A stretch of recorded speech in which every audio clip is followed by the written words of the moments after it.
Sushmita Dev first. 55 days after these allegations were levelled, the Trinamool government finally forced to nab Sheikh Sha Jahan.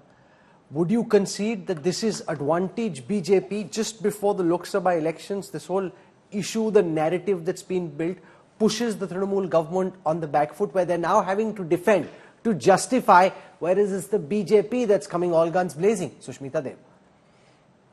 I mean, I think in a certain way you've hit the nail on the head.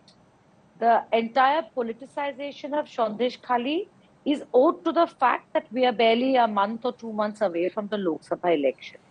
And if you're talking about advantage BJP, I think they have no choice but to keep this issue going till Prime Minister Modi visits Bengal. And it's just a hyperbole. The fact is, Shah Jahan Sheikh has been arrested, and you realize that it has been proved beyond doubt that there was some anomaly in the High Court judgment, which the Honorable High Court clarified. And Mamata Banerjee, right from day one, had assured the nation and Bengal that she'll take the appropriate action, and the Bengal police has done the same. No, but this happens one day before the Prime Minister gets there, Sushmita ji, raising questions about whether Sheikh Shah Jahan was actually in the custody of the Trinamool government without him being shown as being arrested. So you basically had him with your local cops in a hideout, didn't show him being arrested, which is the charge the BJP is levelling. And given the fact that's happened one day before the Prime Minister's arrest, it makes people wonder whether there's some truth to that charge. That is verbatim what the BJP is saying, the question you asked me. That's BJP's narrative. Obviously, they have to say something. After all, they're Lord and Masters coming to Bengal. It's very simple. Shah Jahan Sheikh has been arrested.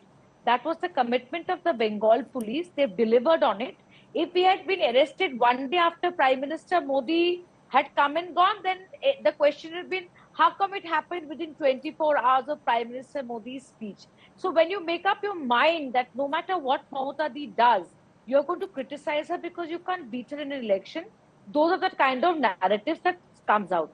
You know, Rahul, I just want to point out that at no given point of time has the Chief Minister protected the people, the perpetrators of crime. 20 arrests have been made, several FIRs have been lodged, and let me remind the nation that whereas ED is only looking into money laundering, the predicate offence, which is the main offence, is an FIR lodged by Bengal police in 2021, which is the PDS scam. So one very important question is, why has the ED failed to transfer the investigations to CBI? Why did the ED take the arrest of Shah Jahan Sheikh so lightly? Nobody's asking that question, because both are investigating it.